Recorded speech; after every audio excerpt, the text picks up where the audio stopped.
nipples and he's got dimples. He's got an eye and he's got an eye. Right? He likes eggs and he likes eggs. Like that, when that song starts to play, what it tells me is there is doubt. Eat the cereal because they didn't have milk. Why are you So he drunk up all the milk. You're saying she had to ask me for milk. Whatever you treat me would be the same treatment you get back in return. I don't need you. I'm not your family. I'm not your son. lady. Some parents feel justified in making unreasonable demands, even on their children. Miss Scott found herself in a similar situation when her mother sued her for unpaid loans. However, she came to court and requested a polygraph test against her mother because she was jealous and had eyes for her son-in-law. Whoa! Here's how it went down. Miss Scott McCrae, why are you so intent on breaking up your daughter and her husband? Your Honor, I don't want to break up my daughter and her husband, but my daughter needs a wake-up call. She's smart. She has goals, and she had aspirations when she was younger that I've seen her just lose total sight of. Wow, it seems like Miss Scott McCrae's daughter was here today to reveal all the dirty secrets the mother keeps for herself. Even though the allegations against the husband have some serious underpinnings that may not be that significant to Judge Lake, they are to the mother. I was sleeping in their den. I watched Toy one night, particularly. He went into the kitchen 3 or 4 times, and the whole night he was eating cereal. And that's just for the bed? That was for the bed. No, it didn't take the cereal. They couldn't eat the cereal because they didn't have milk. She had to ask me. The mother expressed concern that her daughter's husband was unable to hold down a job, but Mrs. Scott intervened and denied any accusation. The conversation became quite tense as the accusations were exchanged back and forth. Here's how the discussion evolved from there. Your daughter and her husband decided that maybe it was more financially beneficial for him to quit his job, or if he was laid off, decide that he wouldn't go back to work so that he could take care of the kids. Isn't that a family decision? Not when you're getting evicted every 6 to 7 months. It shouldn't be a family decision. We get evicted Not when it's getting every year. The mother and daughter had further disagreements, as if this news weren't enough. Miss Scott revealed to the court that her mother had a youthful lifestyle while living at her home, claiming she was a full moon on the couch with a man. Unbelievably, the mother responded to the allegation in a certain way. What about when we looked out the back window and you was out there in the car with her? I don't know nothing about that. I bet you don't. I don't know nothing about that. Anyway, Your Honor. But Celeste, you know what? I'm grown. Towards this part Rather than have sex in your house, I may have done it in the car. Grandma, who had ears and eyes for her daughter, went on to claim that the husband was not only a deadbeat, but had been unfaithful. It seemed that she was not happy that her daughter was so willing to compromise when it came to him. To refute everything, Mrs. Scott made another allegation. Your mind is wrapped around Toy to the degree that I think he controls so much of your life that you can't even see straight. How? Because this whole issue is because of Toy. Let you tell it. This whole issue is because I think you need some help with your family. A lot's going on in this household. The case was ruckus from start to finish, and both the plaintiff and the defendant had testified enough. Judge Lake decided to call the infamous son-in-law in as a witness, and it turns out he had a more interesting perspective on this story. So you believe as well she has a little crush on you? I believe she has a little crush and she have a little mental problem. Now, Miss Scott McCrae has taken a lie detector test as it relates to this issue. Okay. And we're going to get to that in a moment. The exchange of arguments between the two parties was far from ceasing. Neither was willing to agree with the other's opinion, but Judge Lake was aware that she would have to read the lie detector tests to end this family dispute. If you want a sexual relationship with your son-in-law, Toy, Made my head hurt. you said no, and the lie detector determined that was the truth.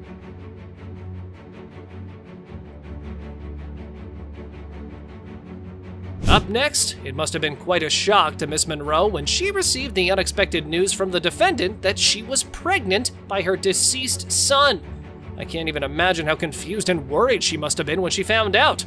That's certainly not an easy situation. Actually, and after she laid him to rest, I called her. I wasn't even gonna let her know that I was pregnant with his child, but I was encouraged by family members and friends. How considerate of Miss Reed to drop such a bombshell right after the birth of her son.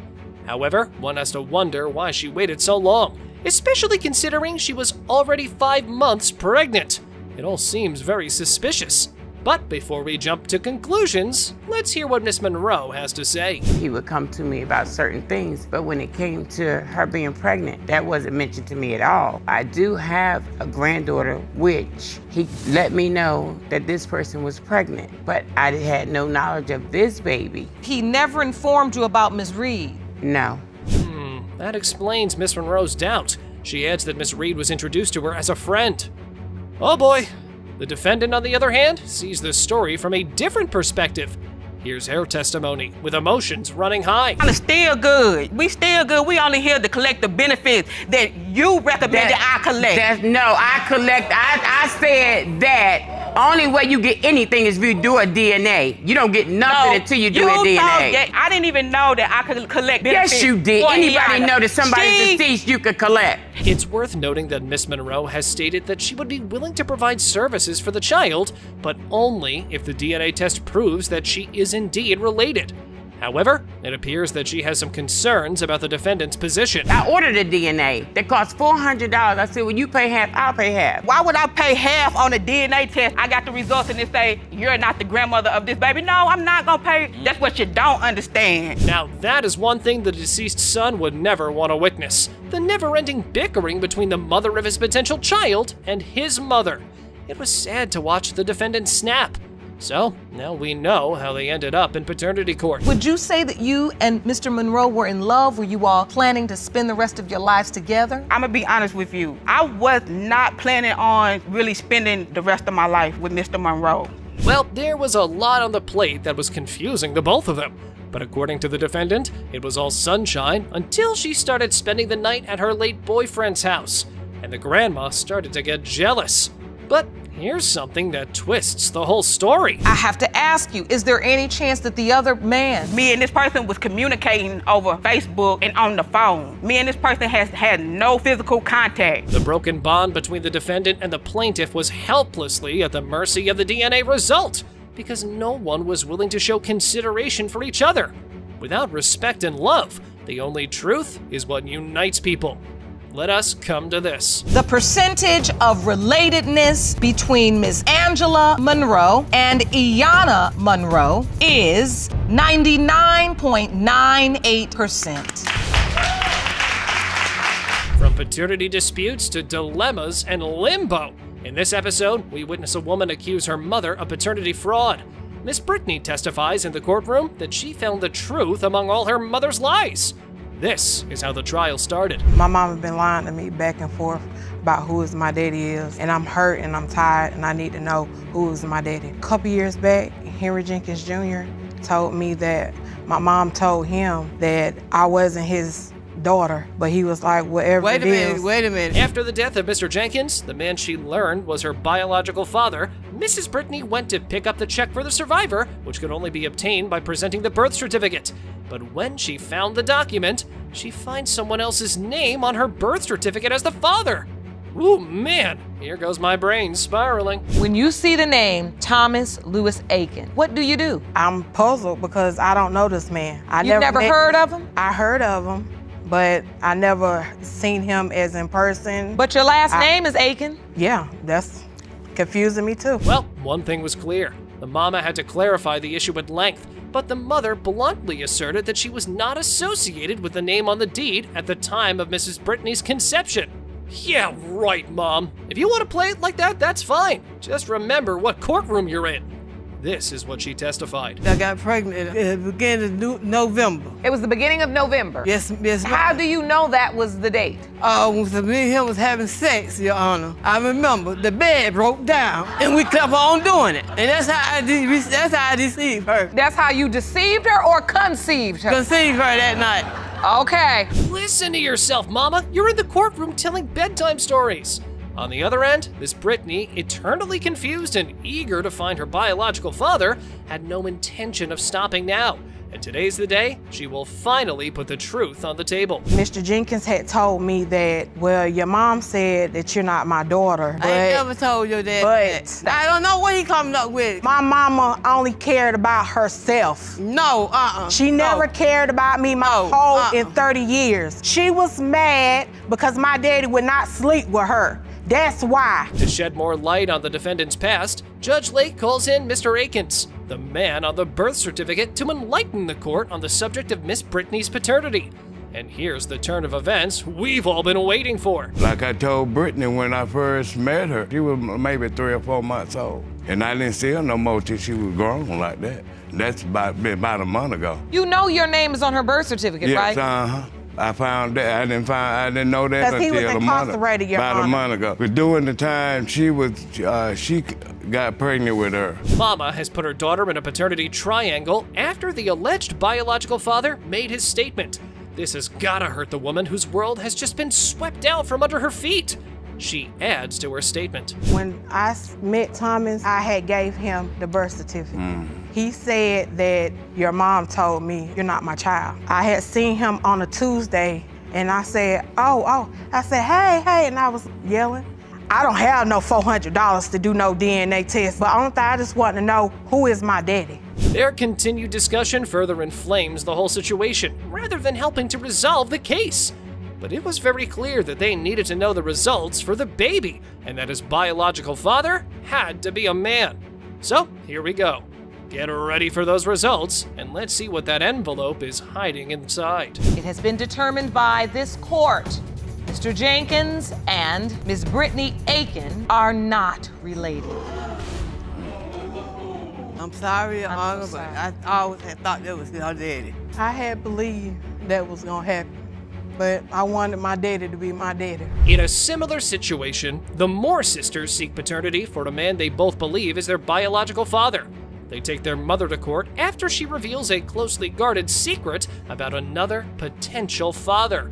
Let's see how Judge Lake handles this case. So, how has your mother's revelation affected you? I was a teenager, about 18. We was at my Auntie Miriam's house, the one that's here. They was joking around like, you know, he's not your father and da-da-da-da-da. And I went and asked her about it, and she was like, yeah, you know, he ain't your father. He ain't your sister's father as well. Moore's duo was inconsolable at the casual revelation.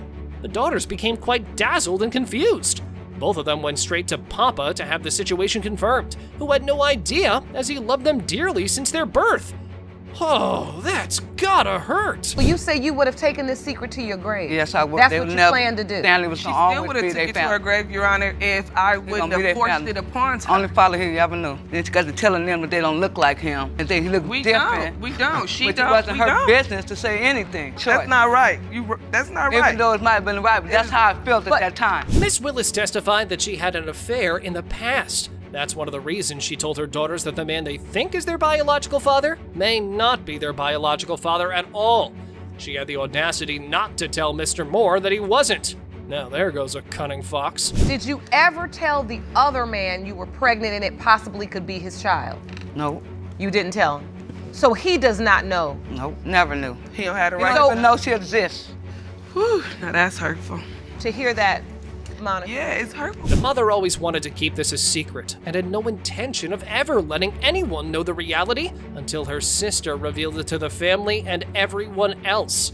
Nevertheless, the mother did feel guilty for her actions. What are you crying for? If we in this That's your situation, daddy. yeah, he's my father. What if What he you not? crying You for? saying that he not?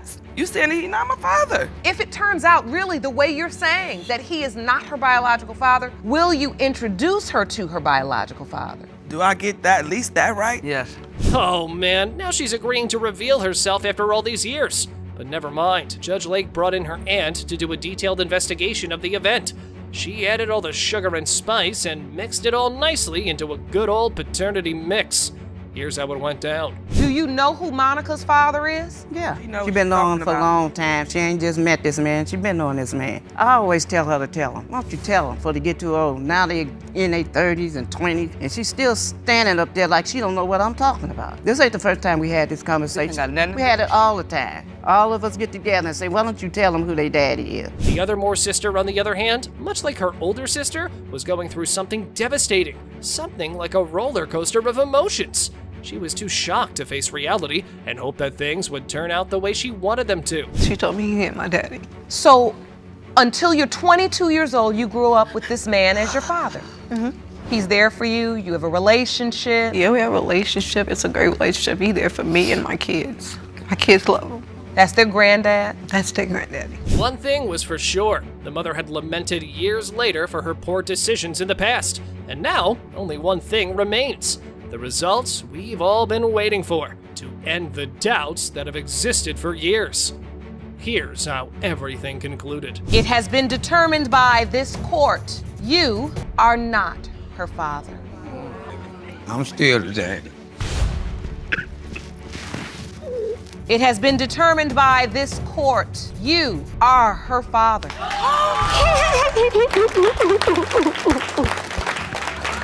When I spoke to him on the phone, he said blatantly that she was on his top, as she was saying she wouldn't leave him alone. That's a video you got from where? He sent it to my phone. Your Honor, about 2 weeks ago. He sent it to your phone? About 2 weeks ago, Your Honor. Do you have any evidence of this, Mr. Fields? Yes, I do, but it's currently not here. Yeah, Why did you want to break up? He had a really close family life, and I didn't think I was the right person for him. But I don't like to be the one breaking up. That kind of ended when you cheated. Mr. Fields, a storm of uncertainty surrounds your 1-year-old son. Allegations of deceit and infidelity paint the backdrop. Was she away doing something evil? The air is charged as you confront a truth that could reshape your world. Miss Nicholson stands her ground, vowing to reveal evidence of her own. Sparks fly as loyalty and trust hang in the balance. Mr. Fields, you claim the defendant has lied to you, cheated on you, and even told you herself that you are not the child's father. Yes, Your Honor. Ms. Nicholson, you deny being unfaithful and say Mr. Fields is the one who has cheated, and you can prove it. Yes, Your Honor. The stage is set for a showdown of honesty and deception. Accusations fly as the air grows thick with tension. Amidst the claims of cheating and dishonesty, a video emerges, igniting a chorus of gasps from the audience. Secrets unravel, and the puzzle pieces start falling into place, revealing a web of intrigue. Your Honor, I'm going to tell you how much of a dishonest person she is. Excuse me, he's in a public bathroom. First, I'd like to see her evidence. You've submitted a video to the court. Yes. Let's take a look at that evidence. But I'm the one who's cheating. Your Honor. That's a video you got from where? He sent it to my phone. Your Honor, about 2 weeks ago. He sent it to your phone? About 2 weeks ago, Your Honor. The courtroom crackles with tension as emotions clash. A provocative video takes center stage, leaving jaws dropped among the onlooking crowd. Mr. Fields points to gestures implying intimate encounters, while Miss Nicholson counters with co-worker camaraderie. Accusations fly, and the truth hangs suspended, awaiting revelation. So you never saw this gesture? I never saw. What kind of gesture was it? He did it. When I spoke to him on the phone, he said blatantly that she was on his top, as she was saying she wouldn't leave him alone. Every time I came into work, this gentleman spoke to me. We're co-workers. Why aren't we able to speak to one another? I'm not the one who's cheating, it's you. Your Honor, if you're in a committed relationship, why is this dude calling your phone 11 o'clock at night? A whirlwind of accusations engulfs the courtroom as the spotlight turns to a mysterious back hallway encounter. Miss Nicholson stands defiant, demanding evidence to back the claims against her. Tensions rise as unproven assertions hang in the air. The scales of truth tip on the brink, awaiting the revelation of Mr. Fields' awaited calendar. You were seen walking in the back hallway with him on camera. What camera? Where is it at? Where's the footage? Do you have any evidence of this, Mr. Fields? Yes, I do, but it's currently not here. Therefore, that's not evidence. If you're gonna come to court, you gotta be prepared. You're making a lot of assertions. Did you bring any evidence? Yes, I did, Your Honor. What do you have, sir? I have a copy. Ron, will you please hand me? A storm of emotions rages in the courtroom as Mr. Fields lays bare the pain of being excluded from a significant event.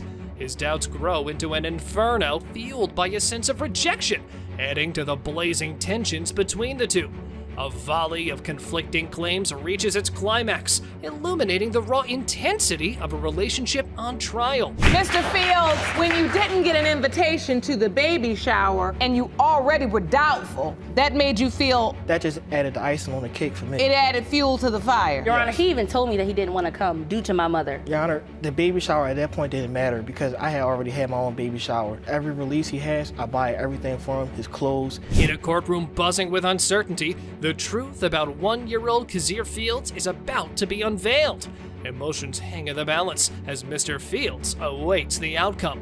The final pronouncement echoes through the room, leaving an indelible mark on the lives entwined in this tumultuous journey.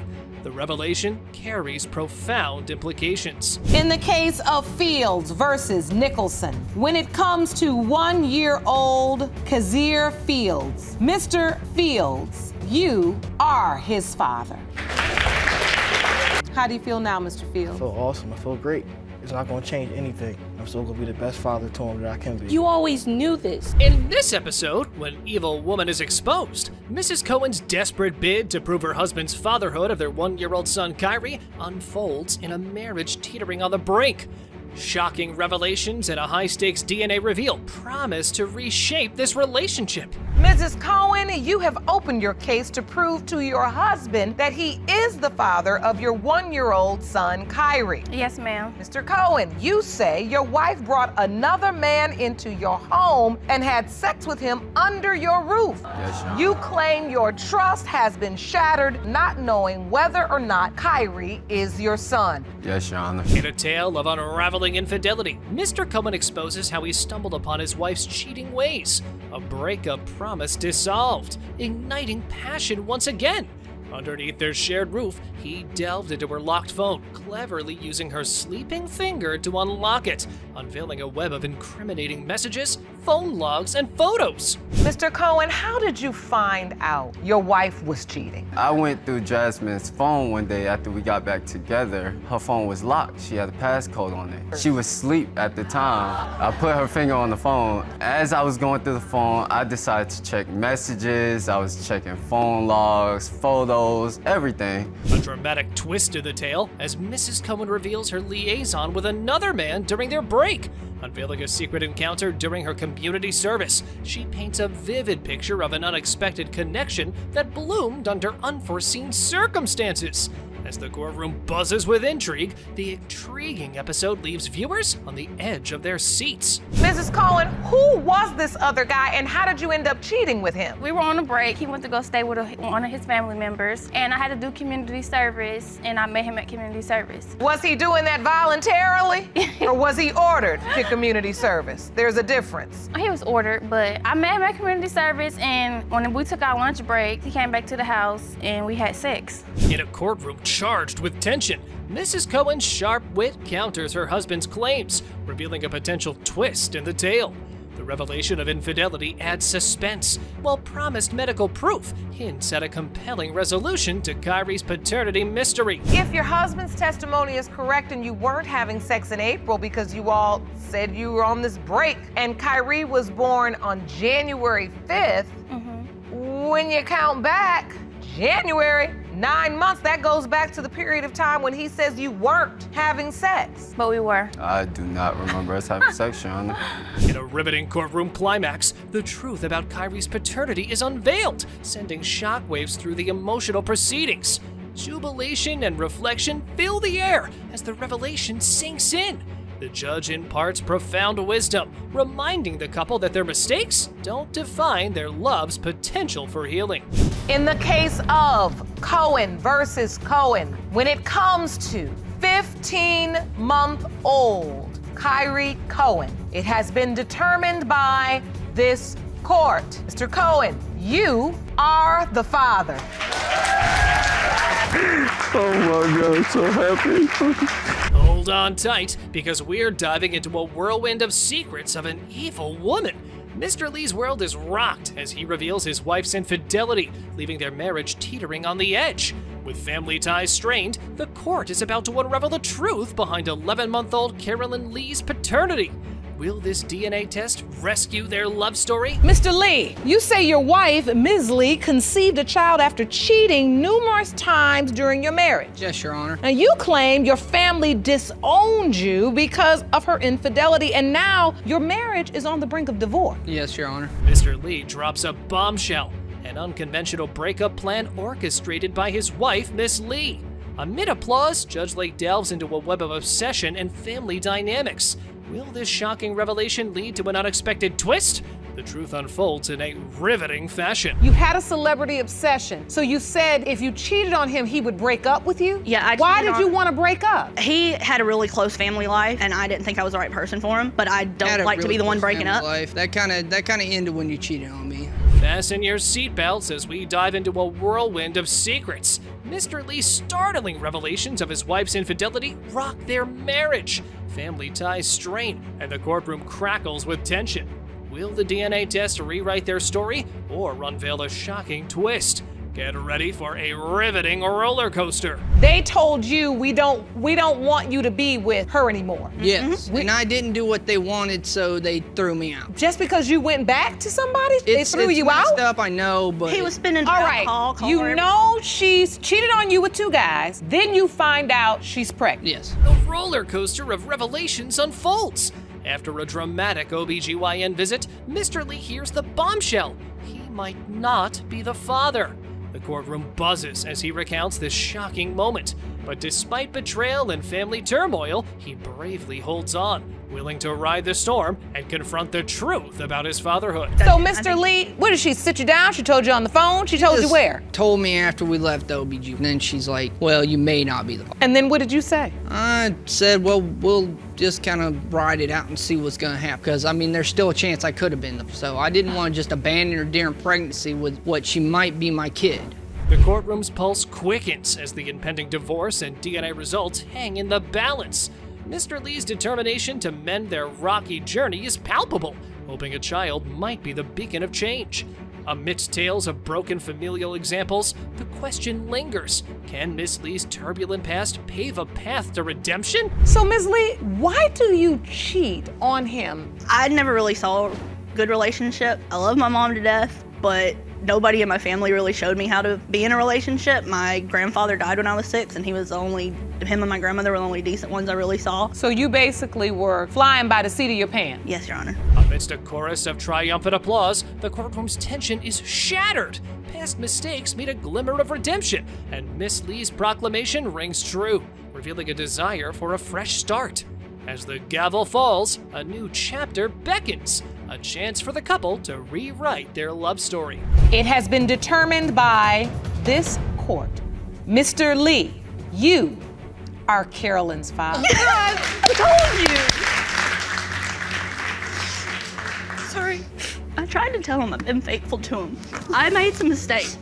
Dive into this gripping saga as Mr. Youngvert unveils a tale of shattered trust and a canceled wedding with an evil woman. Mr. Youngvert, you claim the defendant's infidelities not only caused you to cancel your wedding, but also now to doubt paternity of her 2-year-old daughter, Peyton. You're demanding a paternity test to prove you are not the father. Doubts loom over his toddler's paternity, compelling him to demand a game-changing test.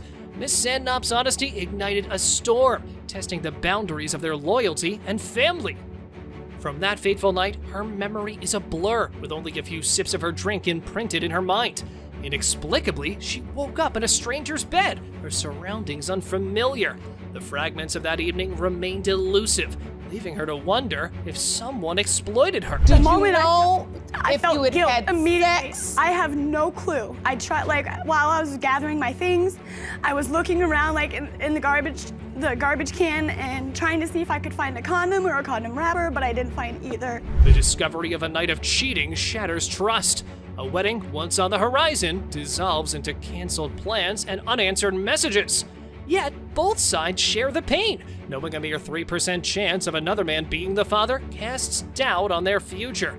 As the court delves into the timeline, a digital tool offers a glimpse of the truth. I didn't go drink. You canceled the wedding? I canceled the wedding. I canceled everything. We didn't break up. He just said the wedding's off. He said forget about the wedding. Walked away. I didn't talk. Didn't answer any It's text. not just him that's hurting. It's me hurting too, because that 3% possibility that he's not her father. In a courtroom charged with shattered promises, financial security crumbles as doubt takes center stage.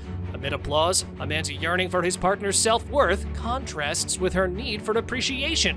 Trust hangs in the balance, one unwavering, the other a shadow. A truth-sealing lie detector test waits to unveil their fractured bond. Why is that? You asked me the day that we got together, don't worry, honey, you'll never have to work a day in your life. That's me being a man. And that's me acknowledging I respect you for that. How many times have I told you I want to go get my own job so I have something to feel good about? You don't need to do that. I make I money. feel like I need to. I want to. Doubt cloaks their family, overshadowing a beautiful child. His eyes mirror uncertainty, casting shadows over their bond. aching questions swirl. Is she truly his? Daily, his heart weighs with the unknown, and nights breed fears of abandonment. Yet, a whispered love persists as a tearful journey unfolds. Mr. Youngvert, this is a beautiful baby that lives in your home. And when you look at her, you continually have doubt about who her father truly is. If she's really your biological not just about child. who her father is, about my actions and what I'm doing. Like, there'll be times when he's getting ready to go to bed and he'll be like, am I gonna wake up with you gone again? In a moment of truth, the cloud lifts, revealing a father's identity. Cheers erupt as certainty finds its place. Tears and laughter intertwine, two souls reunited in joyous harmony. Proposing again, he seals the bond, and the courtroom's unity warms the heart.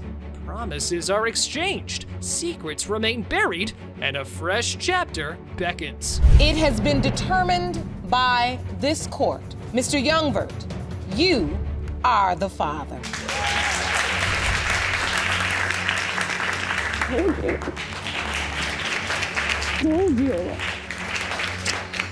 This whole relationship is on the line. You all both have professed your love for one another in this courtroom. And yet, I have barely heard testimony that would support this relationship, like being healthy, happy, productive. Even when I asked you to take me back to the time when things were happy, it just started off with drama.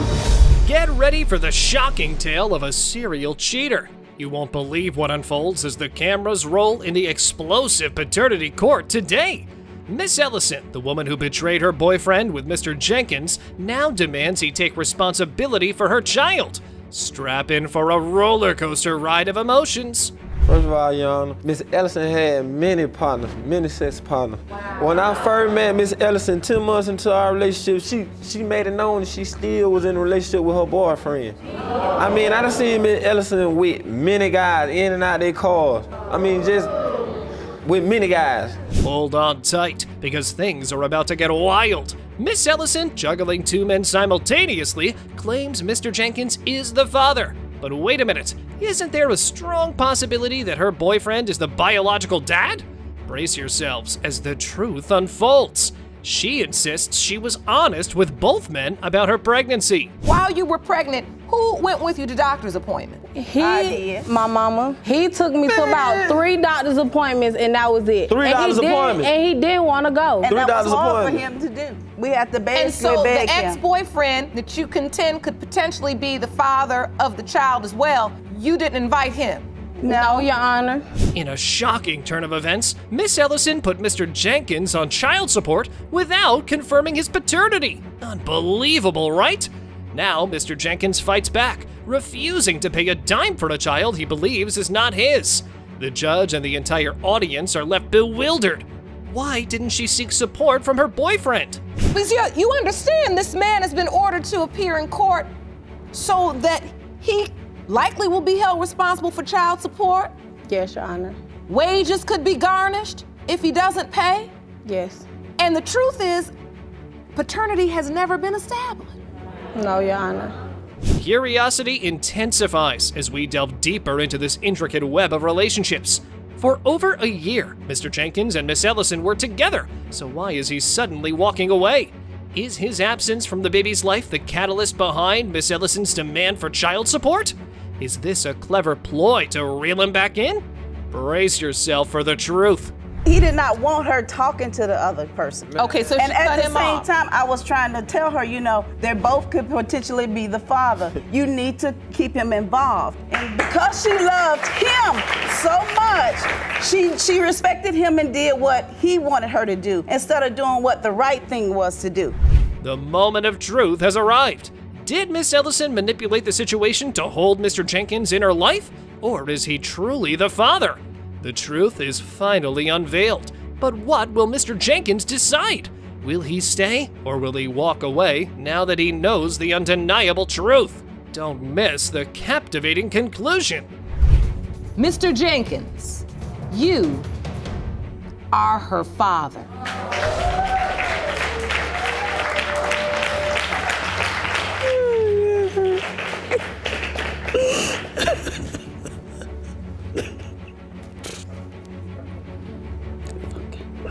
Miss Miss Duvall and Mr. Hines come to the court to settle the paternity issue of little Robert. Miss Duvall says that she wishes to save her relationship, and she loves Mr. Hines, which is why she wishes to prove that the son is his.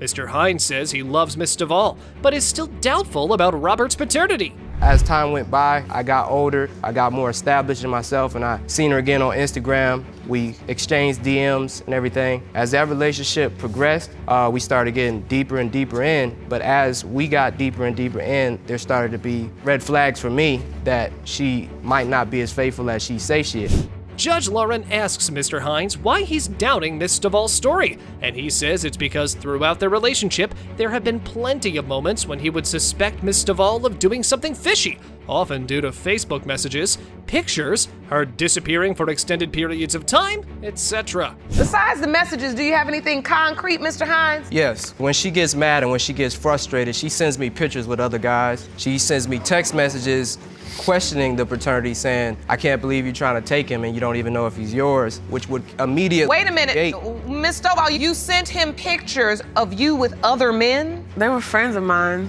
Mr. Hines then tells the court something that leaves Judge Lauren shocked.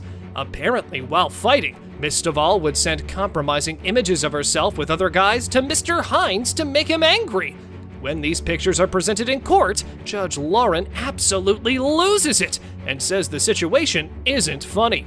Do you think she takes the relationship seriously, Mr. Hines? In all honesty, with all the love I do have for her, I really don't feel like she takes a relationship as serious as she says with her words, because these photos are just small examples of a continuing cycle that I just keep seeing her with different men. I keep seeing pictures, I keep seeing text messages, I keep seeing bad interactions. Mr. Hines then admits that he also has not been faithful in the relationship. Whenever he would get angry at Miss Duvall, he would also cheat, but he never lied about it the way he claimed Miss Duvall was lying about it.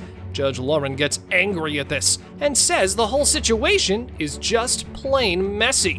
One of the biggest doubts has been how the pregnancy happened. My mom came to me and told me that the way that she got pregnant just doesn't add up from a woman's perspective. I am a woman, I'd like to hear it. If I could give the bailiff this calendar. Jerome, will you please hand up Mr. Hines' evidence? What is this, sir?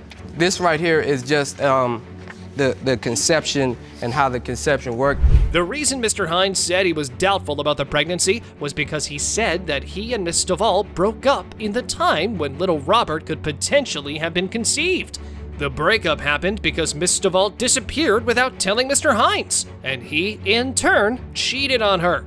She left for this entire time and came back sometime during this week, the week of July 19th, and after we've been back together for a couple days, she goes off to the hospital or whatever with her mom and calls me and tells me that she's pregnant, crying. He had to be conceived sometime in here from my mom telling me about how women work. Mr. Hines says that he believes a friend of Miss Duvall's fathered Robert because he himself was not intimate with her for 6 to 7 weeks during the time of conception. Miss Duvall contradicts that by saying that they were only not intimate for 4 days in between in that period. Judge Lauren says that's a huge discrepancy in their recollection. Mr. Hines, I have to ask you this. You believe that during this time is when she got pregnant? Yes. Who do you think the father is? One of her friends on Facebook that's always talking to her. I've never been intimate with that friend ever, Your Honor. Judge Lauren says that she doesn't feel that either of them takes the relationship seriously, despite their professions of love. She says the stakes are too high, but the two lovebirds are stuck in their drama. Mr. Hines says he is prepared to love the child if he's the father. Now all they need are the DNA results. It has been determined by this court, Mr. Hines, you are the father. Told. Miss Davis and Mr. Wiggins appear in court to discuss the paternity of baby Aubrey Wiggins, whom Mr. Wiggins claims is not his biological daughter, while Miss Davis maintains he is the father of Aubrey. Miss Davis says he's just trying to remove responsibility from himself because he already has 2 kids with his ex-wife. Miss Davis was working for a family member of mine, and I seen her, and she was looking good, and she was walking up some stairs, and she had on some really tight pants, and Yes. so I approached her. It was never supposed to be anything else more than just sex, No. But you didn't use We was protection. together for almost 2 years and a half. We was never together. Judge Lauren completely loses it when Mr. Wiggins says he didn't want a serious relationship with Miss Davis and was only telling her what she needed to hear so she'd sleep with him. Mr. Wiggins said Miss Davis inboxed his wife on Facebook to mention the pregnancy and cause havoc in his life. You're admitting that you just was lying? I mean, it wasn't lying. So you can sleep with her. No. Now don't try to clean it up now. You said you did what you had to do to get what you wanted. No, I did say that, Your Honor. You were a married man. was. You sleeping with this girl. You approached her, pursued her, got into a 2.5 year. It was not 2.5 years. Miss Davis believes she conceived Aubrey on Valentine's Day, but Mr. Wiggins says nothing happened on Valentine's Day, cause he saw Miss Davis's Facebook conversations with another man and got pissed off. Judge Lauren angrily asks him why he was angry about that if they weren't in a relationship in the first place. How were you upset if you weren't in a relationship? Right. Because I mean, I think more so it was because of just lying. I mean, you know, Chantrell was telling me, Miss Davis, that she was not with anybody else. So that's why I was wasn't. I never slept with anyone. I had spent my money. We were at this hotel. I had went all out for her in hopes that I would have a great ending that night, and so it pissed me off. Miss Davis further states that Mr. Wiggins signed the birth certificate as well.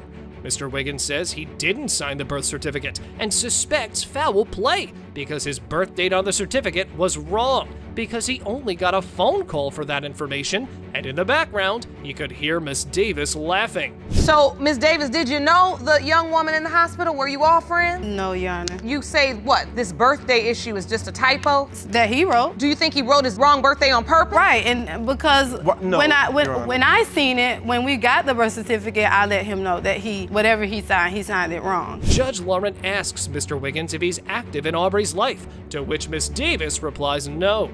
He says he was there in the start, but started getting distanced because Miss Davis would always tell him that it wasn't his child, and he should back off.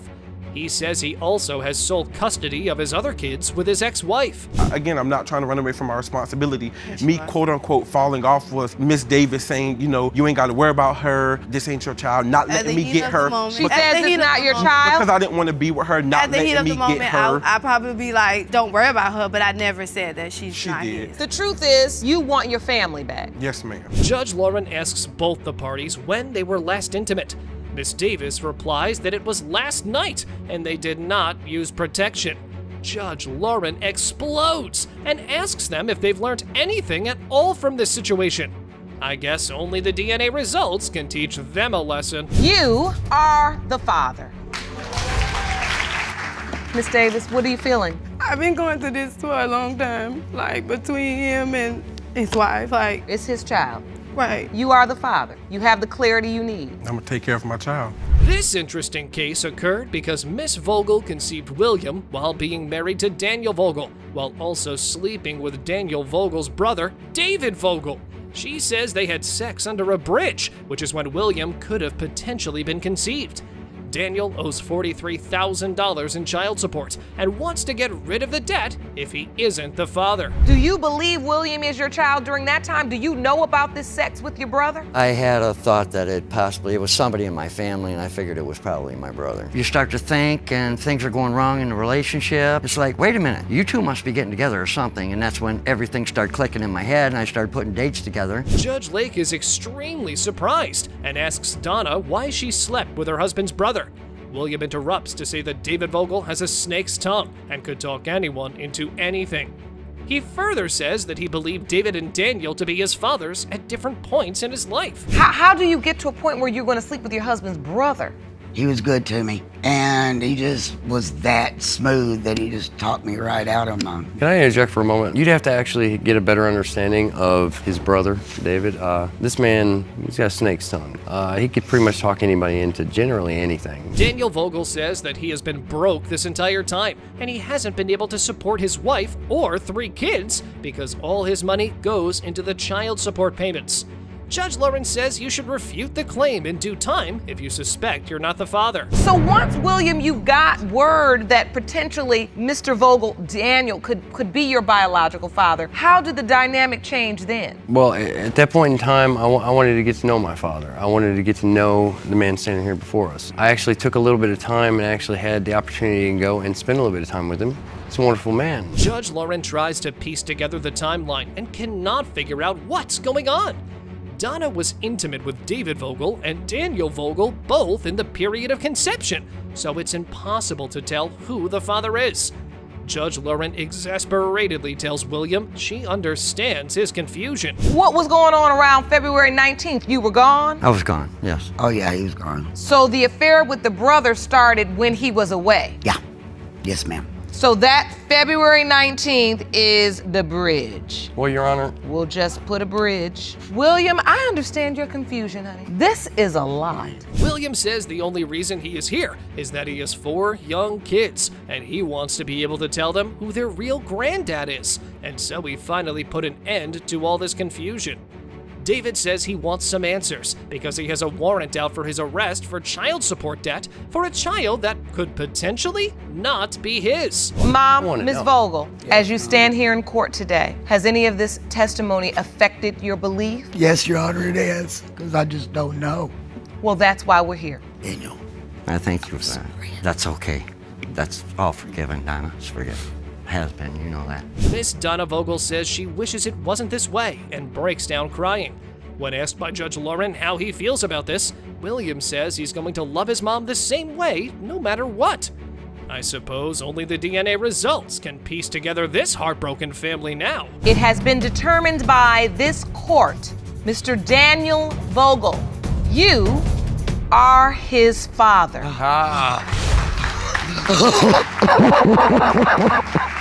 Thank you so much. What, rubbing your big old feet? Rubbing them big old legs, them hips, them wrists? Yeah. He's trying to Baby, I look ugly. Because when you came in the courtroom, you said you couldn't look at him. Can you look at him for the first time?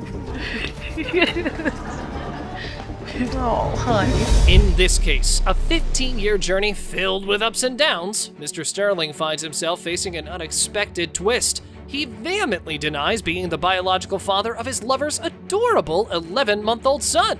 The truth, shrouded in confusion and uncertainty, creates a gripping tale of love, trust, and undeniable paternity secrets. Basically, Mr. Sterling needs to step up and take care of his baby that he knows is his. You know, I'm not going to do this by myself. So I'm here because I want to prove paternity to him that this is his child. And so you've been doing it by yourself thus far? Yes, ma'am. Yes, 11 months, Kason is? Our birthday is tomorrow, so he'll be 1. I had him on my birthday last year. It remains to be seen what will come of Mr. Sterling's paternity concerns.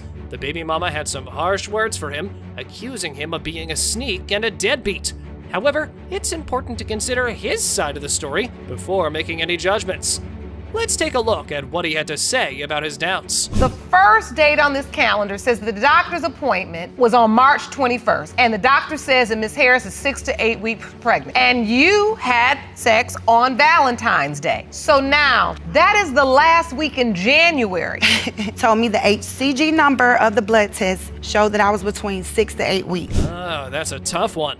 But to complicate matters further, the plaintiff confessed to the defendant sometime near her 8-month pregnancy that there was another rider on her horse 2 weeks before she was intimate with the defendant. Whoa, that's a shift in the rift. 2 weeks before the time when you were intimate with her, which is February 14th, 2 weeks before that would be around the first week in February, last weekend of January. You're saying it puts the window right at the time. But the plaintiff was not willing to admit that she had had unprotected sexual encounter with the other guy.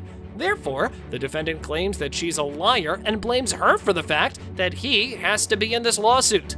He's clear on the stance that he does not want to father another man's child. We here today for a reason. Things because happen. she is Either lying. you're the dad because or you're not. She is a liar. That's the reason we here today. And Exactly, the because problem you're a liar, you need that no, part pretty listen, much. I don't want to take care of another man's child. You don't, yes, you I don't do. take I care love of him. yourself. I love that So little boy. And you know that. Don't sit here you and know flex that. like you just you don't know want to that. take That's care the of reason another you man, want me baby. to be the First baby of all, daddy. you don't For take me care not of to have yourself nothing, or for the me not child to that be you already nothing. got. Regardless of the facts alleged, the plaintiff was 100% certain that the defendant was the father. She kept asking Judge Lake to hold the defendant responsible, but among all the to and fro allegations, the plaintiff had some more details to share about Mr. Sterling cheating. Because I was not having sex Y'all like getting that. it in, right? God. Yeah, we were getting it in, just like you done got it in the condom broke with another girl. Okay. That's another story. We'll say that for couples court. Yeah. Well, I guess this will be an ongoing saga. Let's deal with the paternity issue now. Well, whether we get to see them in couples court or not, that's a question for later. But right now, the baby's here, and we have to discuss paternity. But wait a minute, why did Mr. Sterling sign the birth certificate if he was struggling with all of this doubt? Why execute the birth certificate if you know you have doubt? Just because she might have been mad. Maybe she did just say this out of Because the you know side you of her. cheated and you lied and you wrong. Whatever. So maybe she did say this out of just spite, you know what I'm saying? When she had the baby, I still was there. I was still there, and I was still doing what I can, being by her side, rubbing them big old legs. It was clear that the only chance for the plaintiff's son to have a responsible father in his life was this DNA test. With so many twists and turns that we only hoped the result would finally bring closure, Mr. Sterling came to paternity court. Here is what the DNA envelope holds this time. Mr. Sterling, you are the father. Exactly. So what you got to say now, You baby? are his father. All this, next. See, you know, we got to leave here. You know that, right? Why You know what, Miss Harris? There are men that don't come see their children because they don't want to deal with a woman that acts like you. Miss Ray got a bit of a situation on her hands. She brings not one, but two men to court, all in a desperate attempt to unveil the truth about who the father of her child is. I mean, talk about a tough spot to be in. But hey, she's determined and she wants some answers. Let's see how this unfolds. The end of the summer in 2011, me and Mr. Wise was on a break. Mr. Eastham was a longtime friend of mine, a shoulder to cry on, and we had two different occasions that we had got drunk and partied together. We do not know if we had sex. It is a possibility that he could be Jordan's father. Miss Ray told the court about her changing relationship with Mr. Eastham. She described her sexual encounters with him and confessed to Mr. Weiss her infidelity 2 months after the baby was born. I suppose this does show she was feeling a guilty conscience. Mr. Eastham, you actually submitted baby pictures of yourself. And now that Jordan's hair cut, now that Jordan's hair is cut, like him too. You believe he looks like Mr. Eastham as well? Yes, Your Honor. Until he got a little bit older. Until he got older. And then he looks like me now. Now you feel like he looks like you? Well, we're in paternity court, and I can tell you that the judge here believes in facts and deeds, not just photos. As this session progressed, it became clear that these two men have always been there for the child. Or, more like, they wanted to be with the mama. Developed a strong relationship with Jordan as well. So if he's not mine, it's gonna crush me. And it would crush me and crush Jordan. It's gonna hurt so bad. I don't know what I would do if Jordan wasn't Mr. Wise. It would crush all of us. Except I feel like it would make Dave the happiest person on earth, which Yeah, I see it happening too. I know he would be good to Jordan. Nobody's feelings. I'm not trying to hurt nobody's feelings. Miss Frey testified that Mr. Eastham had also tried to sabotage her relationship with Mr. Weiss. She said in court that his reasons for doing so were nothing more than envy. Although he denied the allegations, his constant meddling and malicious intent spoke louder than words. We've been together solid pretty much. Okay. Maybe About break, a year and a half. Maybe So a break now here. you've been together solid, is that dating? No, like we lived together, stayed together. Oh, you live together? Yeah, for the last year and a half we did. I've been Jordan there is raising that boy. two. Right there. Yeah. Jordan was 2 months old when me and Mr. Wise split up. It was right after I told him there was a possibility Dave could be the father. As the saying goes, we don't appreciate what we have, but we also want what others have. It was the same here with Mr. Eastham. He blamed baby mama for hopping back and forth between the two men, explaining it to be toxic.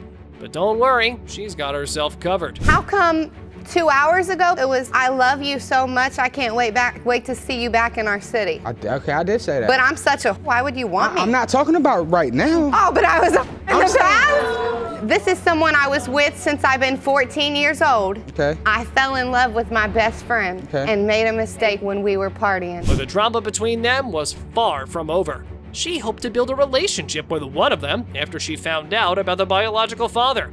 But what happened when Judge Lake briefed her? As it stands, we can all see the way this triangular mess is gonna go. To get control, meaning fight that urge to go from one man to the next, one man to the next. and back and forth and back and forth. That's what you've been doing.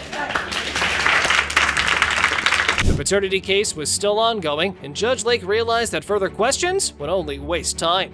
Therefore, she decided to close the case for both parties to reach a fair and final resolution. Here's what the results looked like. Mr. Wise is his father. I told you.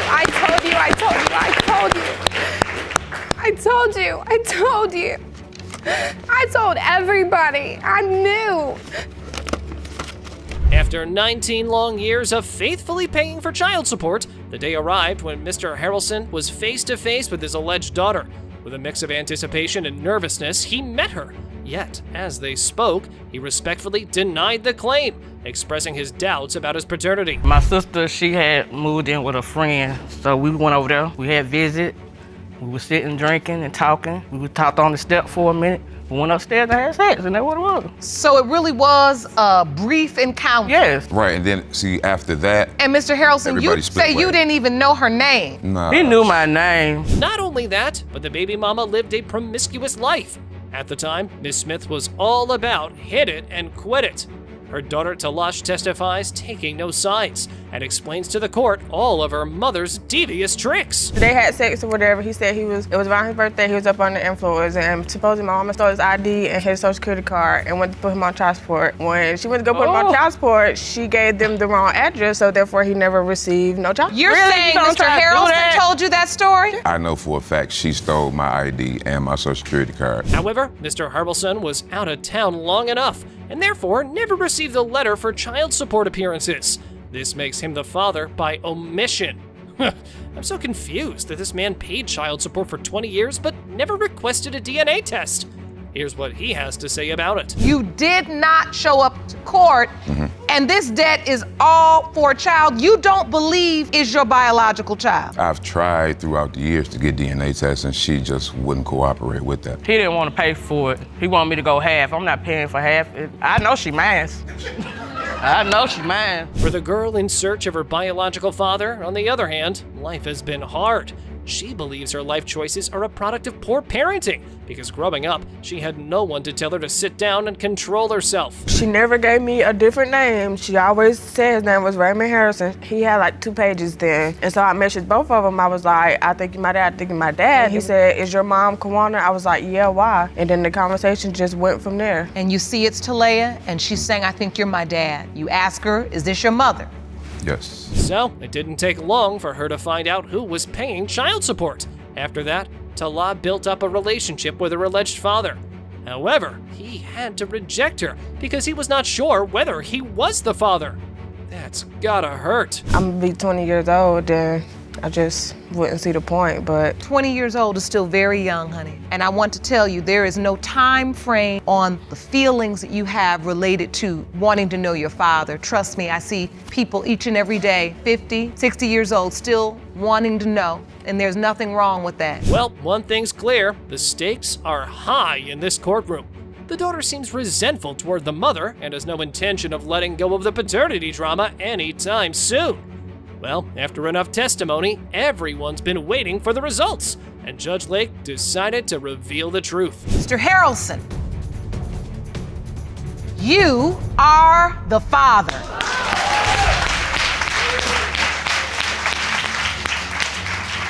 So, apparently, there's this woman who boldly claims that she got pregnant with her daughter after engaging in a pretty wild threesome. Can you believe it?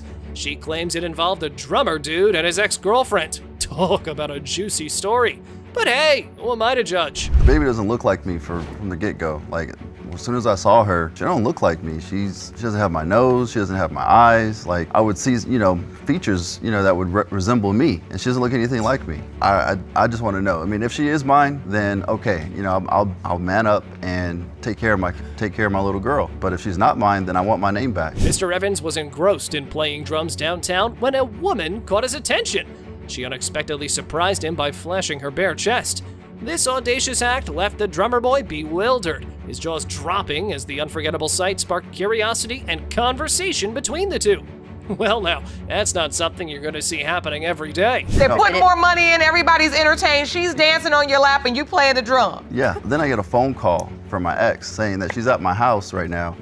She brought a guy over. He lost his job, he needed a place to stay. It was the only place that she can think of to bring him. And I'm just like, you know what, fine. Well, talk about surprises. As soon as they got home, they found themselves in quite the situation.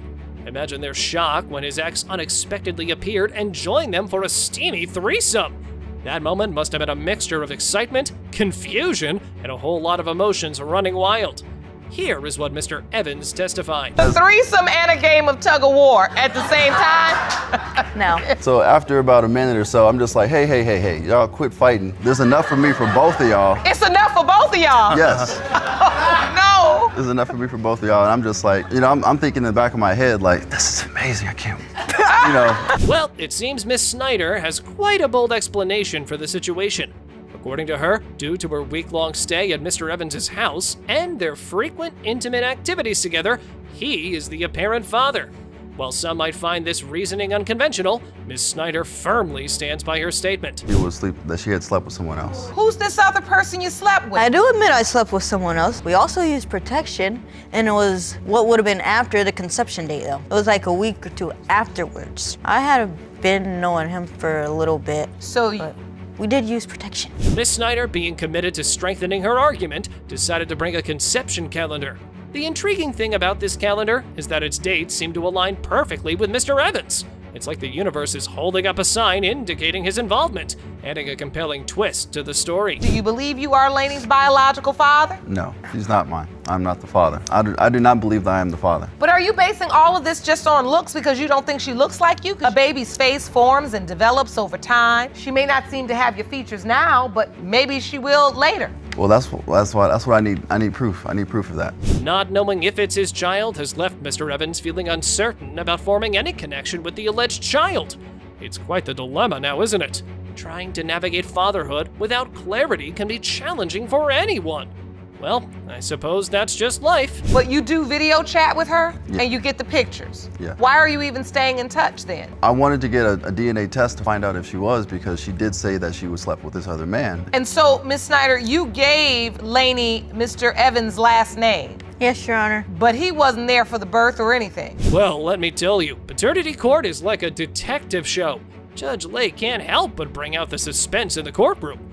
So, without wasting any more time, she knew it was time to reveal the DNA results. After all, in paternity court, the proof is everything. Mr. Evans, you are not the father.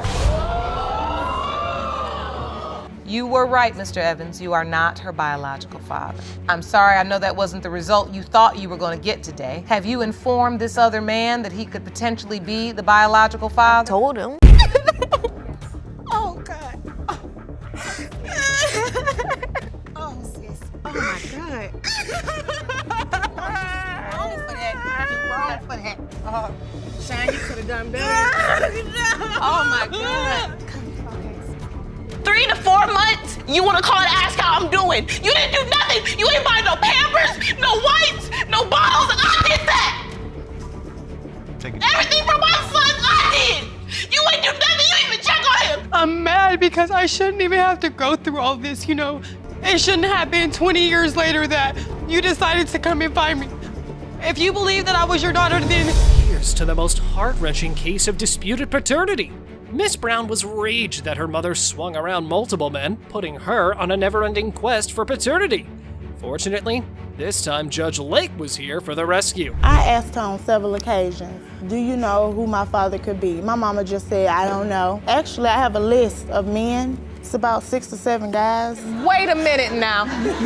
Okay, Jerome, please hand me this list. She gave you 6 or 7 names. Yes, Your Honor. Of possible fathers. Yes, Your Honor. Mama, confessing to her promiscuous history, told the court she never had a handbook on how to be a better parent. Is that any kind of excuse, lady? But you sure had one and had a party, didn't you? Well, anyway, Miss Brown was in no mood to let everything slide this time. So, Miss Brown, Please tell the court, what was life like without a father? I mean, I can barely sit up and describe how hard my life has been. Not only without a father, without my mom. She used to give me money all the time. Money don't pay. Money is not going to pay for what I went through. I was tormented. As the saying goes, money can't buy you happiness or parents. I hope I said that right. Well, P.S. you should grab some tissues, because after the revelations of her being a drab mommy, Miss Brown told the court how she had to switch to foster care. I feel like that my life could have been better if I knew who my dad was. And maybe he could have saved me from everything that happened. I never meant for that to happen to you, but I gave up on myself, so I didn't even know what you was going through. Sometimes you have to give up on yourself to do for your children. If you had enough of the mother-daughter bonding, let's get back to the issue at hand on why we're here. Who's her father? Judge Lake decides to call in the alleged father to record his testimony. Here's how that went. You stated in your court papers, though, that you have reason to have doubt. Let me see that evidence, Jerome. This is a photo of your genitalia. Oh, God, Your Honor. Your Honor. And your concern is that you're unable to have children because of this injury. Ouch! That's honestly gotta hurt. And apparently, due to this injury, the alleged father was told by medical professionals that he might not be able to father a child. Okay, we agree with what he has to say, but there's more on the plate. Watch when he testifies next. We got together, it was more than once, and I went back home for the summer. I came back for the winter vacation, and I saw her, and I'm like, wow, you look a little fat there. She said, man, I ain't fat, I'm pregnant. Next thing came out my mouth, well, who's the father? She said, don't worry about it, it ain't you. Ah, man, feels like everything's wrong with this lady. Defendant, we gotta ask you this. How can you be so sure without having to do a paternity test? But that's just not how her brain works. Judge Lake calls in a professional to shed some light on the injury situation. A man releases anywhere between 50 million and 1 billion sperm at a time. So if one testicle isn't functioning, you can cut that number in half to say 25 million. Fertility doesn't become an issue until that number drops below 10 million. So based on the numbers, it's definitely possible for someone with a testicular injury to still father a child. Oh, well, that's some hope right there. But you can't be sure unless it's done the right way. And that's cross-checking the DNA. Without having anyone to wait for this long-run maze of paternity, Judge Lake decides to pull the trigger. It has been determined by this court, Mr. Smith, you are not Shantia's father. How about you, Mr. Smith? I know you had hopes. So I still love her, it's cool. It's adorable to see fathers with tattoos of their daughters' names. But if someone else has inked themselves with your name thinking that you're their child, then it could potentially raise questions about paternity. Miss Andrews, facing a similar dilemma, intends to solve this problem in this case. Ms. Andrews, you claim that while at a restaurant recently, you were shocked when Mr. Glenn approached you out of the blue and raised his pant leg to reveal a tattoo of your name on his leg. He then dropped the bomb that he believes he is your biological father. Yes, Your Honor. Miss Andrews found herself at a crossroads when she received news that would significantly impact her life. She struggled to accept the truth, feeling overwhelmed by the difficult reality. Despite her reluctance, she had valid reasons to prove Mr. Glenn is wrong. Honestly, Mr. Glenn has not been in my life. I was raised by the father. My biological father was in my life. You never knew Mr. Glenn? I knew of him, but I did not know him enough to say, hey, you're my dad, and now all of a sudden, I knew that he was the father of my youngest sister. Miss Andrews was fortunate to have a wonderful father in her life and had never felt the need to seek a replacement. Her dad had always been there for her, offering guidance, support, and unconditional love. This is how she explains the nature of their relationship. I had a great relationship with my father. He came around, he attended family reunions, he done things for me. He was at my college graduation as well. So you just run into someone after all those years to just say that you're my father. But now, after all those years, she discovered that he was not her biological father. It was a jarring realization that shook the very foundations of her identity, leaving her feeling lost and adrift in a sea of uncertainty. The truth was a bitter pill to swallow, but she knew that she had to face it head on. I was going to a restaurant to have something to eat, and I run into him, and he revealed to me that I was his daughter, and he showed me the tattoo on his leg. So as I'm still grieving over this, I run into him. But now it's bringing more complications, and now I need answers. It's not just you, Miss Andrews. We're all here to find out the answers. When asked about why this was kept a secret, Mr. Glenn, the black man wearing glasses, had his explanation for the decision. Here's what he had to say. Me and her mother grew up together, and we started dating in 1976. And then I left for about 8 months. When I left and I came back, Donna was born. I asked her about the child. I said, why you do that there? He said, well, she'd never give me no answer to it. The courtroom was left stunned and bewildered as Miss Andrews' stepsister took the stand to give her testimony. In a dramatic turn of events, she made a series of startling confessions that sent shockwaves through the courtroom. Oh, man! If he had thought that he was her father, okay, keep in mind my mother had to get pregnant again to have my baby sister. He had opportunity to say this when she was an infant, okay, before she even established a bond with this family, with the Andrews family. But I didn't know at the time, though, because your mother had told him, I didn't know she was pregnant. The paternity case was still ongoing, and Judge Lake recognized that asking further questions would only escalate the situation. Therefore, she chose to provide closure for both parties to ensure accurate record keeping on who is and who's not Miss Andrews' father. Mr. Glenn, you are her father. Oh my God. Yes. Oh, sis. Oh my God. Wrong for that. Shine, you could have done better. Oh my God. Knowing that paternity court is the place to settle years-old paternity doubts, Miss Jackson finally has a chance to confront the man she thinks might be her dad. Now, just so you know, she's meeting him after 20 years. Oh boy, it's a moment that's been a long time coming. Miss Jackson, you have always believed Mr. Hightower was your father, but claim he disappeared out of your life when you were 6 after reconnecting with him on the phone. You opened your case to prove what you have always known, that he is your biological father. Is that correct? Yes, Your Honor. Miss Jackson doesn't remember much about her alleged dad, as she didn't have many encounters with him. She grew up without a father figure and had to forge her path in life. However, she has some emotional confessions to share. I remember he used to come over to my house. We used to go to the mall and, eat lunch or something. He told me that he was going to buy me a bike for Christmas, but he disappeared and never came back. Once upon a time, he used to stay a night at my house. I never stayed the night, because like I said, at that time I was married. I couldn't stay the night at somebody else's house like that, so. During his testimony, Mr. Hightower elaborated on the reasons for his skepticism, despite acknowledging his past relationship with the plaintiff's mother. He expressed concerns about the validity of certain reasons. This is what he had to say about his doubts. Me and her mother had a relation, and we was intimate for like about 6 months. Did you know about her? Yes, I did. But at the time, there was other individuals involved, so that's why I have doubt. I asked her a couple of times if we could have a paternity test, and that didn't fall through. It appears that there is some concern regarding a mother's possible infidelity and neglect of her responsibilities.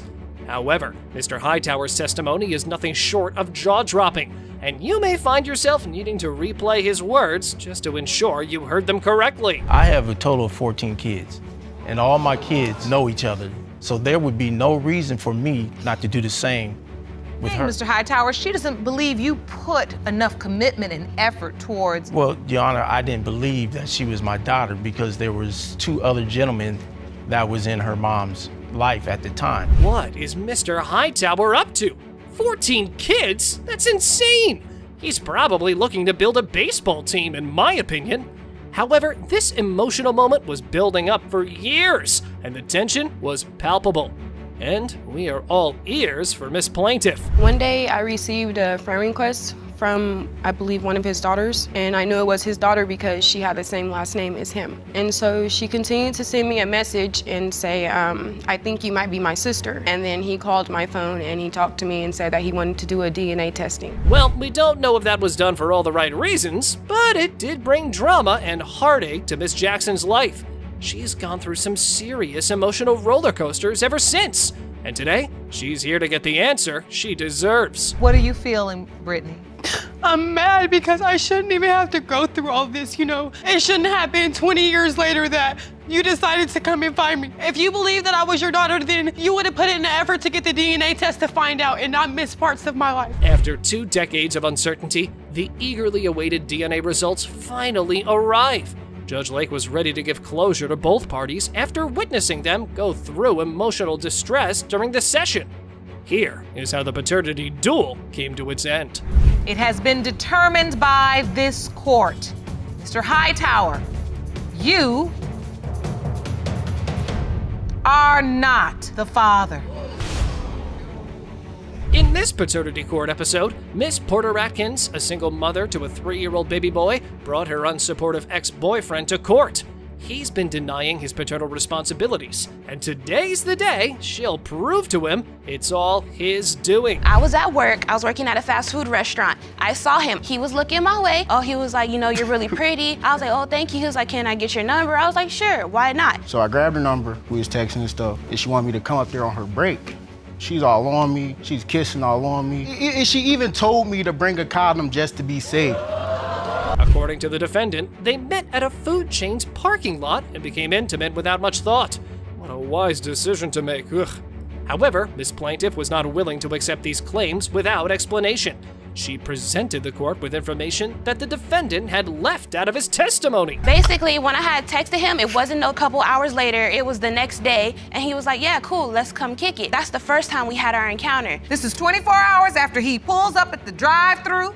You all in the bed? Yes, ma'am, and that's because I don't see myself being in a relationship, but I know what I'm here for. I'm just trying to get it in and leave, just like guys do to us.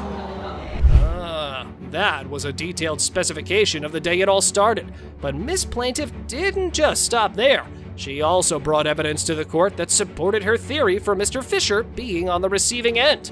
Now that's interesting. I specifically told him that night, I am on my ovulation cycle. If you slip up, I'm gonna get pregnant. Right. You said this is the photo that Mr. Fisher asked you to send him, and you believe this is the night you conceived Jeremiah. Yes, ma'am. And that's the day. Okay, that's fair enough. But being aware of Miss Plaintiff's intimate past, the defendant had some clear doubts. However, he clarified to the court why he believes it's not his child. Denying what Mr. Fisher claimed, she spilled out emotions. Let me just explain this to you real fast. What you're not about to do is play and make me seem like I'm something that I'm not, because we both know that if anybody And she getting didn't even down call and me dirty for is delivery. you. She didn't even put Because you my don't name on deserve the to be there. My whole 40 weeks pregnant. I told her. My whole 40 weeks pregnant, where were you? You didn't do nothing. You ain't buy no Pampers, no wipes, no bottles. I did that. Mr. Fisher asserted that the plaintiff herself had told about her affairs, which she'd been constantly denying in the courtroom. But wait, no paternity hearing is complete without a twist. Judge Lake, doing her research, welcomed someone who might be important to the case. Here is what happened. Well, we met on Instagram. I say we've been friends for like a long time. We was talking and everything. Our relationship was going fine, well. I ended up getting her pregnant before. Us finding out she ended up having a miscarriage. That's why I feel like it's a, probably like a possibility he's mine, because I know I had sexual intercourse with her before she left, unprotectedly. Well, one thing was certain, the proximity of time framed was close enough. This equals doubt. But here was more stirring up the confusion. Mr. Tate's mother has her understanding of the situation. This is what she testified to Judge Lake. If you look at the timeline between the time Jeremiah was born and the last time they slept together, being in the nursing field, in the medical field, that's what I'm looking at. I have to say, just because you have sex today doesn't mean you get pregnant today. You can get pregnant tomorrow. After all the arguments had been presented, it was time for Judge Lauren to decide between Miss Porter Atkins and Mr. Fisher. Despite ample testimony, they both seemed unwilling to let go of their egos. So, without having to make them wait, the DNA envelope sets the floor. The biological father is Mr. Fisher. You are the biological father. All right, do you need diapers right now? You keep saying, this is not a joke. It's my kid, why can't I joke about it? I'm pretty happy now. I want to be her dad. I want to be. You can still be her father. I want to be so You bad. can still be her father. I know this news is devastating. Now that what I want to see. In a riveting courtroom showdown, Miss Robinson desperately seeks to salvage her relationship with Mr. Parker by demanding a DNA test for their 23-month-old daughter, Nyla. Tensions escalate as Mr. Parker firmly believes he's not the father, accusing Miss Robinson of stealing the baby and keeping her hidden for the 5 months. She's my everything. She's the reason why I get up every morning to go work and go do something in my life. I also love Miss Robinson as well, but I refuse to continue this relationship if they're just lies. So has there been a lot of lies, Miss Robinson? It have been a lot of lies. He didn't know around the time that I have pregnant that I was seeing someone else. The tension escalates in the courtroom as Mr. Parker vividly recounts discovering Miss Robinson's cheating ways. He narrates a shocking encounter in the park where he witnessed her with another man and suspected her pregnancy. Miss Robinson denies it, but later she reappeared at his house with a baby, claiming it was his. I was walking in the park one day and I saw her holding hands and hugged up with some other guy. I saw that, I suspect that she might have been pregnant, so I did a little hand gesture. I was like, "Hey, are you pregnant?" So she said no, so I left her alone. I went on my separate ways, met somebody else, I did my own thing. I wasn't really too much worried about her. Then all of a sudden, things start to come back around. Miss Robinson's shocking revelation leaves Mr. Parker hurt and confused, questioning whether he is the father or not. Her conflicting statements add to the mystery, keeping the audience captivated and eager to discover the real paternity of little Nyla. The tension escalates as the DNA test results hold the key to unraveling the tangled web of lies and potential child stealing. Oh, that you were sleeping with someone else. Yes. And that still hurt me today. Did you tell the other guy that Mr. Parker could also be the father? No, Your Honor. Did you tell the other guy that he was the father? Yes, Your Honor. You did? Oh, you told the other guy from the park holding hands, you're the father. Yes, Your Honor. The intensity rises as Miss Robinson confronts Mr. Parker about their recent argument, questioning what he would do if the child isn't his. The heated exchange highlights the weight of their choices and the impact on little Nyla's life. As the tension builds, the audience is left wondering how this challenging situation will unfold and whether the truth will finally come to light. Last night when we got into argument, what you say? Oh, if she's not mad, what you gonna do? You gonna leave, right? How you think she's gonna feel if you walk out of her life and you've been in her life almost? How do you think I feel? What about me? How would you feel if I just brought you a random baby to your doorstep and say, "Oh, this is your child"? How would you feel? I feel sorry like you feel sorry. Okay then. So what you expect me to do? The plot thickens as Miss Robinson's sister reveals her perspective, shedding light on the complexities of the situation. Her emotional account of caring for the baby and the ongoing tension between the couple keeps the audience on edge, eager to uncover the truth behind the paternity claim. I talk to her a lot on the phone. I hear her crying a lot. I moved down here from Chicago to help her out. I keep the baby for weeks at a time. I provide financially for the baby. She wants to go to school. I must say, financially wise, he's good. He's excellent with them too. But lately, it's been a lot of bickering. So I take the baby. I don't want my niece around that. The courtroom is buzzing with tension as the truth unfolds. With a fiery exchange between Miss Robinson and Mr. Parker, the audience is astonished by the shocking revelation. As Judge Lake emphasizes the importance of biology, the stakes are higher than ever. A compelling picture emerges, adding another layer of intrigue to this gripping paternity case. Mr. Parker, you are not Nyla's father. I'm sorry. Like a whole year wasted, man. Oh my God. Sorry. I want to be her dad. I want to be. You can still be her father. I want to be so bad. You can still be her father. I know this news is devastating. In this episode, Mr. Gray brings a shocking accusation against his wife, claiming she lied about her past, leading him to question the paternity of their daughter. The tension between the couple and their in-laws reaches a boiling point as secrets are unveiled and trust is shattered. The first time that she come to our home, that particular day, she and Tanner went to the bedroom and had unprotected sex. How old were they when... She was 14 and he was 15 years old. Okay, Let me get my mouth off the ground. Okay. They went to his bedroom and had sex. Yes, ma'am. Gray shares shocking details about his first sexual experience with Miss Gray at just 14 and 15 years old. The audience is left speechless as they hear about the couple's decision to have a baby at a young age. Judge Lake questions the reasoning behind this life-altering choice, leaving everyone wondering how this complicated family drama will unfold next. During the heat of the moment, he got me pregnant. So it really wasn't a good decision. It was a mutual agreement. A mutual agreement based upon irresponsibility and bad decision making. The tension escalates as Mr. Gray's mother reveals her attempts to demand a DNA test, only to be thwarted by Miss Gray and her family. The photo's undeniable similarities make the audience question the truth behind the paternity claim. Judge Lake digs deeper into the evidence, leaving everyone on the edge of their seats. Quite a bit that she was just having sexual conversation with 2 to 4 weeks prior. Sexual conversations? Yes, about having sex with each other. I demanded it. I set him down. I'm his mother. I have that right. He was underage. Okay? Her and her family did everything in the world to convince him that it would make him a bad person if he did not trust her enough to have that DNA test. So he did not have that DNA test against my wishes. Mr. Gray's father reveals a startling phone call with his son. The audience is on the edge of their seats as shocking revelations unfold, exposing suspicions of infidelity and doubts about Miss Gray's influence on her husband.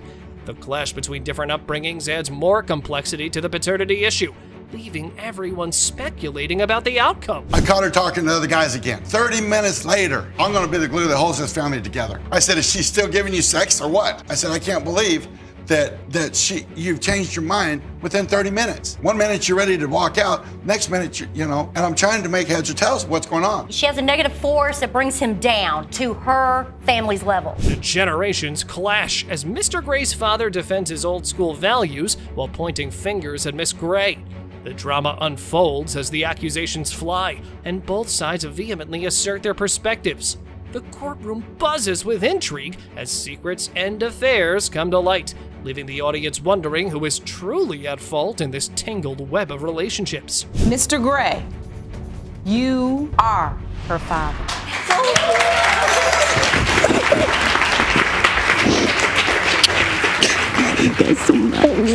Now that's what I want to see. In an electrifying episode of Paternity Court, Miss Connelly seeks a paternity test for her daughter. She kept her hidden for 23 years because she didn't want that man to be her father. Is she not stealing a child from her father? Uncertain about Mr. Harrison being the father, tensions rise as he claims he caught her with another man. I really wish this feeling on no other young woman in the world. I've experienced feelings of abandonment. I've been lonely. I've never had a lot of friends. I've only kept about 2 or 3 friends. And on the top of that, people didn't like me, and I've always wondered, why is it that this person doesn't want to be involved with me? And then I have to deal with the reality of my own father. Miss Connelly reveals her past struggles, uncertainty, and the questionable paternity of her first child. Her fast-paced lifestyle involving drugs and partying casts doubt on the identity of Articia's father.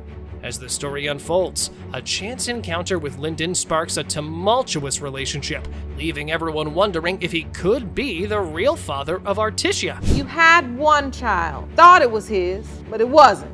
Yes. Then when the second child came along, Articia, he thought she was at first, and then doubt began to set in. Were you certain Mr. Harrison was Articia's father? Because at that time, I'm ashamed of myself because I was living a fast life. In a moment of tension and confrontation, the question of paternity resurfaces after 23 years. Miss Connelly admits to her past relationships, leaving everyone puzzled about Articia's true father. The court questions why the issue wasn't addressed earlier, and emotions run high as Articia asserts her determination to find the truth and seek justice. Were you with many different men or just one other man besides Mr. Harrison? I think 23 years, if they're asking the question, why now, why not now? But I think just because it stopped a long time ago, she would have went to court and asked for child support. That would have solved all this right then and there. She said she did. She did. The courtroom drama intensifies as Miss Connelly defends herself, explaining her past circumstances while being in prison and her parents taking care of her children. The court investigates the efforts to find the alleged father, Lyndon Harrison, while considering Miss Connelly's relationship with other men during that period. You're saying that this is incorrect. You did ask for support. Yes, but let me explain to you. I was in prison. My mom and my dad had my children. So my mom, she was getting public assistance. The court was trying to find it, and they couldn't find him. The tension arises in the courtroom as Miss Connelly expresses her frustration with the doubt and lack of explanation surrounding her daughter's paternity. the judge delves into the root of Mr. Harrison's doubts, emphasizing the importance of understanding each other's perspectives. The audience is captivated, eager to witness the resolution of this emotional dispute. It takes two people to have a child, and if he had doubts, he should have tried himself. You can't just blame it on her. I'm not even talking about blame. I'm talking about doubt. Do you understand? Yeah, I understand. Do you get where his doubt originates Yes, from? I understand, but I still felt like you shouldn't have did that shady behavior towards me. The courtroom drama reaches its peak. Brenda, the mother of Artisha, shares her attempts to find Mr. Harrison, expressing the need for accountability from both parties. Amidst the tension, Mr. Harrison shows remorse and apologizes for his actions. The audience is engrossed, waiting to see if this heartfelt admission will lead to a resolution and bring clarity to Artisha's paternity. When I was trying to find my divorce. But I think at some point you have to take responsibility that you had a hand to play in this. Whether it was sleeping with multiple men at the same time where you are not sure who her father is, or just not taking the proper steps sooner. The courtroom drama intensifies as the paternity test results hang in the balance. Miss Connelly seeks answers about her daughter's father, with doubts lingering after many years. Emotions run high as she recalls her past, leaving the audience captivated. The truth remains uncertain, and anticipation builds for the final revelation. Mr. Harrison, you are her father. Congratulations. I'm sorry. I'm sorry. I never introduced her into my family for my doubt. I let my doubt get the best of me. In this dramatic episode, where it's suspected that the woman stole the child to end up being a gold digger, Miss Thompson defends her brother's honor and challenges the defendant's claim that he's the father of her 3-month-old daughter.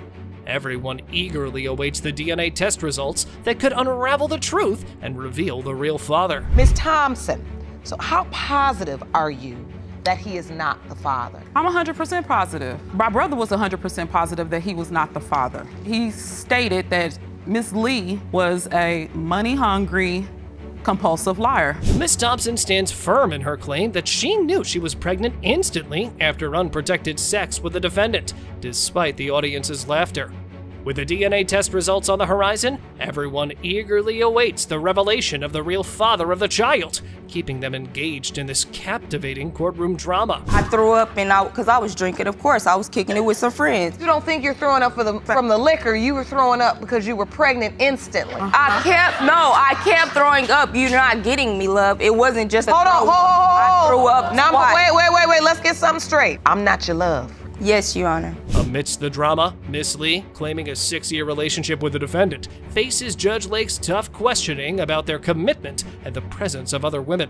As the truth unfolds, the courtroom is on the edge of their seats, eager to discover the real story behind the couple's tumultuous history and the paternity of the child. Listen, baby, we're so close, they don't even know. Your Honor. You hear me? What was the nature of your relationship? We were together for 6 years. If you call me love one more time. Oh, I'm sorry, it's a habit. Trust me, I get it, but you got to break it now. You were together for 6 years. Yes. You weren't committed because you're saying he had other girls. As the courtroom drama unfolds, the focus shifts to Miss Thompson's account of her brother's unfortunate passing and the aftermath that followed. With conflicting statements about the child's paternity and alleged demands for inheritance, emotions run high in the courtroom. The audience is left on the edge of their seats, eager to discover the truth behind little Nevia's parentage. Rewind back to when we're planning for his services and whatnot. Of course, he didn't have life insurance. So we did a benefit barbecue in his honor, and we had a lot of people that we grew up with, friends, family, and whatnot, come, and they donated so that we can bury my brother. Miss Thompson stands firm, insisting on a DNA test to ascertain the truth about little Nevia's paternity. Emotions run high as conflicting statements and alleged demands for inheritance come to light. The courtroom is electrified with anticipation, waiting to uncover the real father of the child. The audience is drawn deeper into the gripping drama, eager to unravel the mystery. If this is proven to be his child, we have no problems with her, withdrawing Social Security. If she needed diapers, of course, we would get diapers. We've asked from day one. From the first time I met you, did I not ask you for a DNA test? And then I said, Yes, once you we did. get a DNA test, then everything will fall into place. The tension escalates as the DNA test results are unveiled. The courtroom is filled with anticipation as Miss Thompson passionately defends her late brother's honor while Miss Lee firmly maintains her claims. The audience is left on the edge of their seats, eager to learn the truth behind little Nevaeh's parentage. Nevaeh Harris is related to Miss Thompson. It's okay. Well, you still don't need them, baby. Pick up that face over there.